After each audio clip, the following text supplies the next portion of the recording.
Hello everyone, welcome to EduTap and welcome to today's session. So welcome to the Finance 360 in which we cover the relevant and important finance current affairs and the RBI notifications which are very important from the exam point of view. So do tell me that if I am clearly audible and visible, and in today's session we are going to discuss some very important topics. Okay. So do first of all inform me that if I am clearly audible and visible and everything is fine. And in today's session we are going to discuss the UPI's new feature. So for the UPI Lite, there is the auto top-up facility that has been brought by the NPCI, as well as what are the details, what are the limitations, all of this we are going to discuss in today's session. Okay.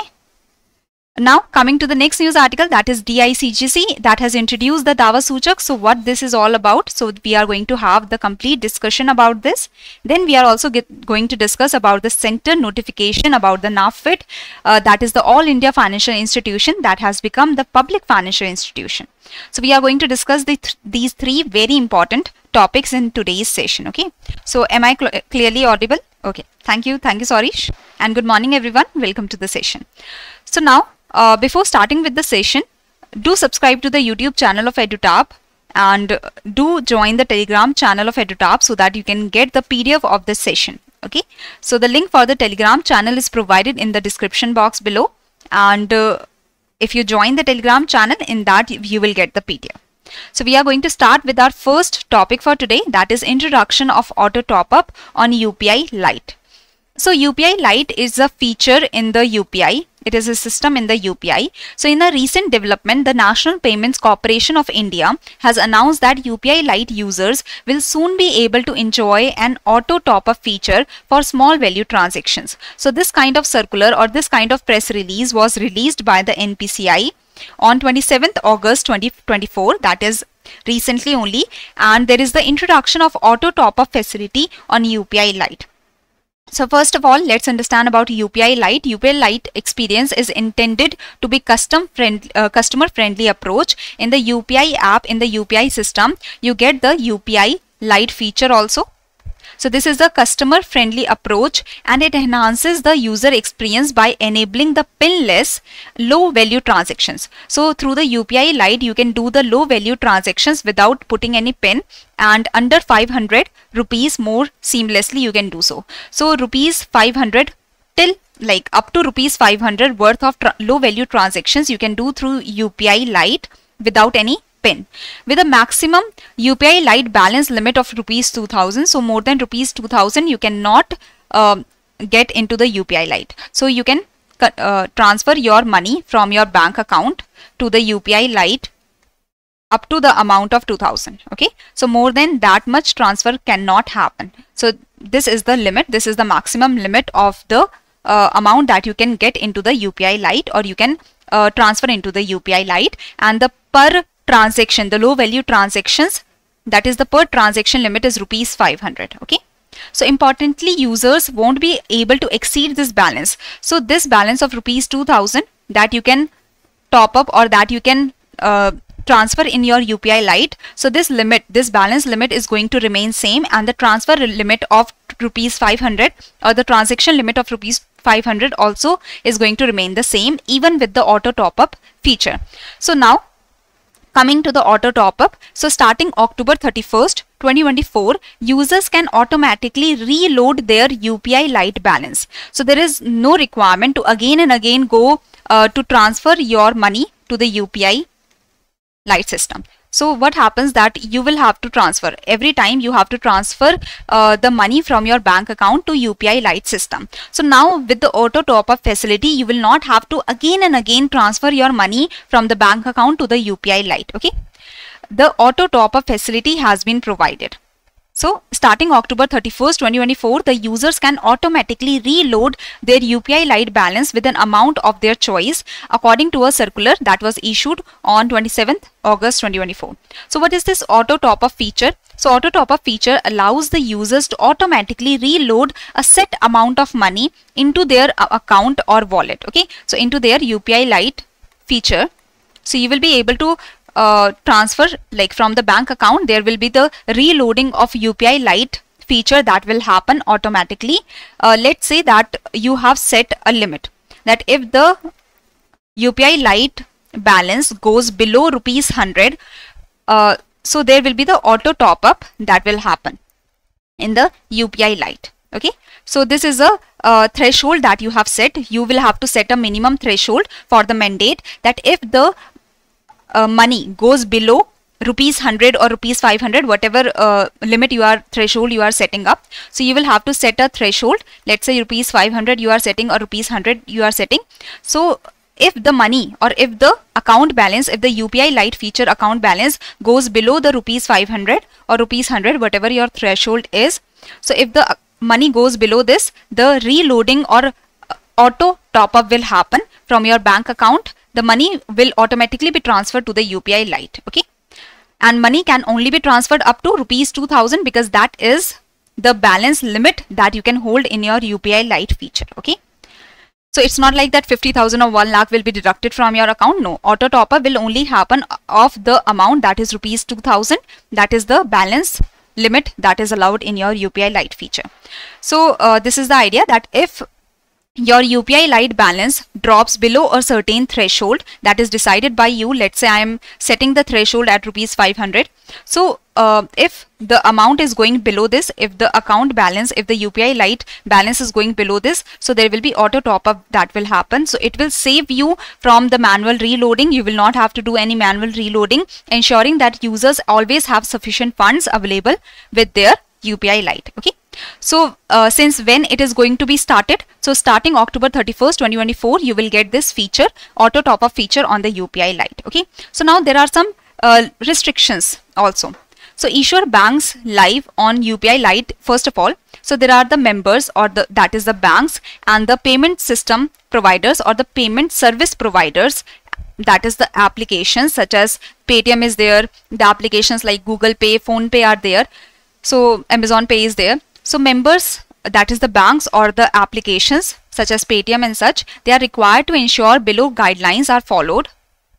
That is issuer bank that is live on UPI Lite, that is issuing, like your bank, if it is connected with the UPI Lite, if it is providing or if it is connected with the UPI Lite feature, they should support the facility of the auto top up. So they shall support the functionality or the facility of the auto top up on the UPI Lite, wherein the bank should allow creation of UPI Lite mandate. Okay, so bank should be allowing the functionality of auto top up and they should be allowing the creation of the UPI Lite feature. UPI applications shall support the necessary functionality and the interface that is required for the mandate to be made for the auto top up. Members shall ensure that the mandate created successfully are executed successfully also. All the necessary validations have to be taken up from the customers. Okay, the applications or the payments service providers, they shall put necessary controls to limit the number of auto top up that can happen. So the limitation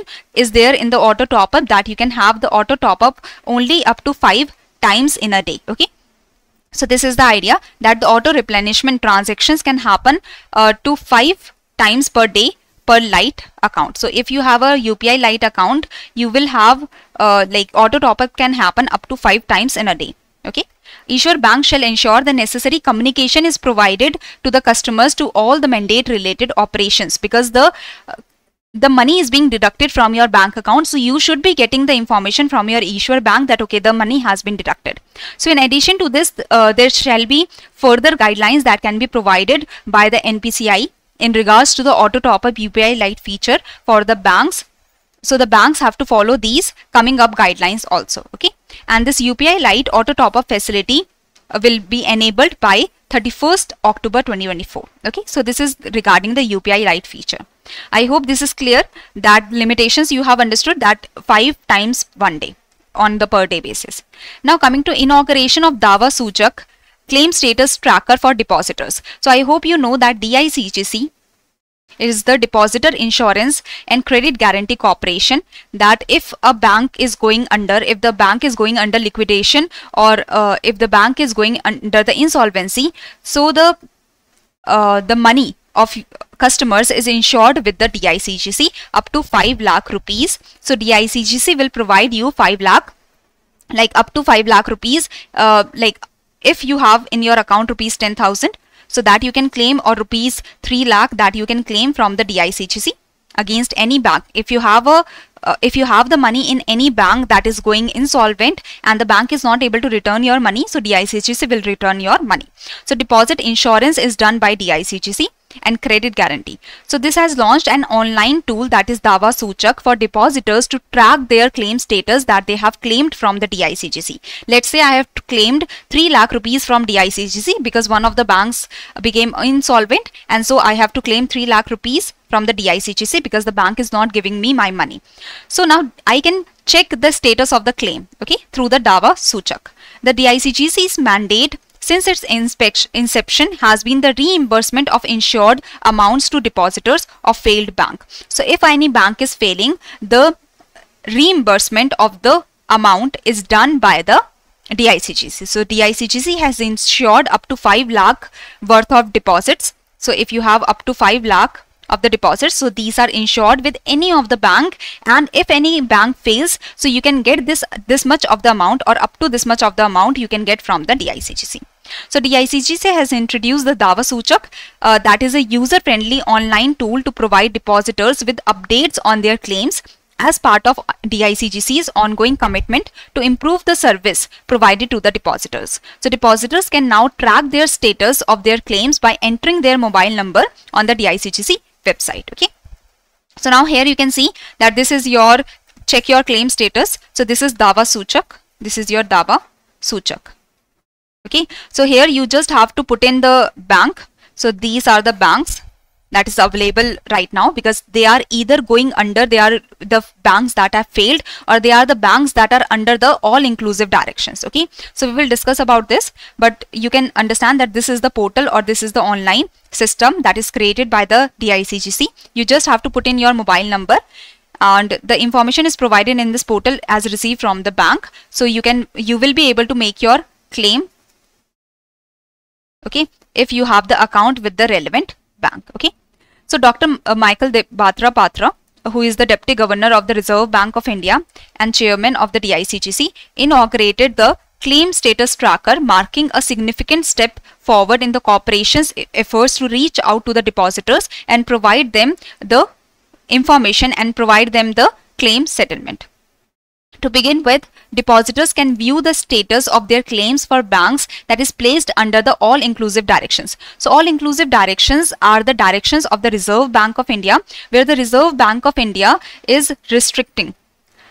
Like all-inclusive directions are the most stringent restrictions of the Reserve Bank of India that the Reserve Bank of India can put on a bank.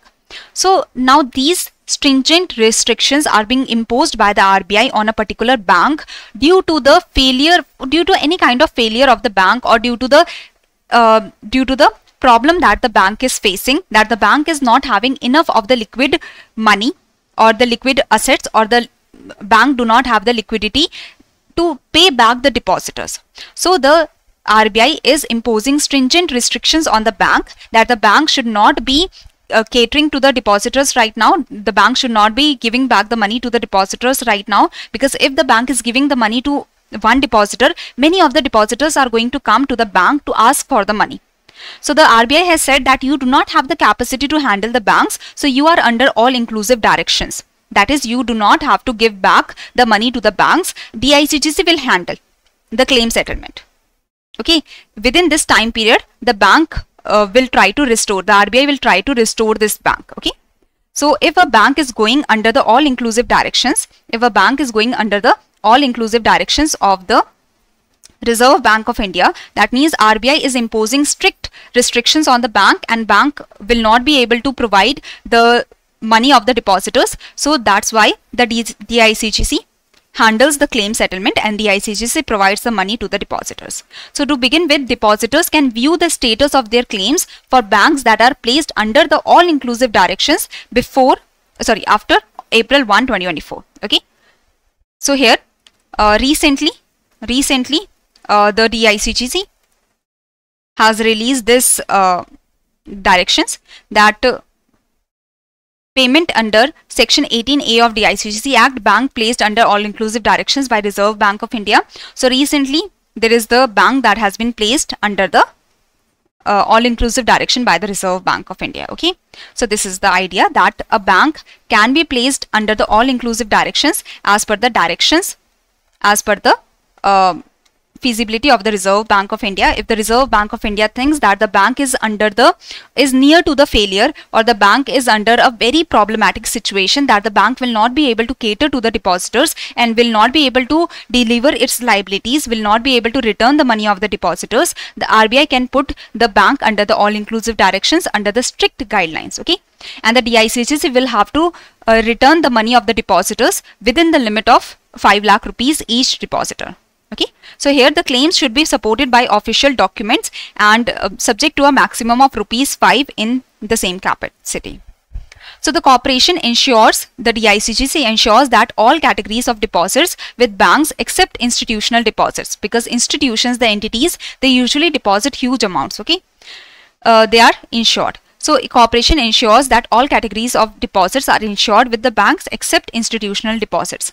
The deposit insurance coverage limit is 5 lakh. So this has been enhanced 6 times since 1962, from ₹1,500 per depositor to ₹5 lakh per depositor. Now there are some details about the DICGC that we are going to discuss. So at present 97.8% of the total deposits accounts are fully protected by the DICGC. So these are the number of accounts. 97.8% of the accounts are fully protected by the DICGC. That means they have less than 5 lakh rupees in their accounts. Of the remaining 2.2% of the accounts, deposits are insured up to the limit of 5 lakh. In terms of value, 43.1% of the deposits were insured as of March 2024. That means like 43.1% of the value is secured if the 57, around this much, or 56.9%, it is not secured because it is above 5 lakh category. Okay. Now, in case of liquidated banks or in case of failed banks and the banks under. So I hope everything is clear and I am clearly visible again. So if you go to edutap.in, you can go to the free material, you can go to the blog section, and in the blogs you can you can know more about the examination that for which you are preparing for. Okay, so you can get the exam information. If you want to know about any of the examination, you can get the exam information. If you want to know about NABARD or RBI or any of the exam. Okay, again, if you want to know about the strategy, or even if you want to know about the success stories, you can read about the success stories for the different examination. Okay, so this is the idea. And even if you want to know about the courses, you can also know about the courses. Let's say you want to know about the RBI Grade B course or NABARD Grade A course, or any courses you want to know about. So you can have the idea through the you can have the idea through the courses section. Okay, so this is it for today. I hope you will be able to answer the 2 questions. So these are the 2 questions for homework, the first question and the second question. So these are the 2 questions for your homework. I hope you will be easily able to answer these questions. And in the phase 2 of your RBI Grade B and such examination, you can get the direct questions about the name of the release that has happened and such. Okay. So this is it for today. Thank you very much for joining the session, and this is for today. This is it for today. And do give the right answer of the homework questions. Thank you everyone. Thank you for joining the session.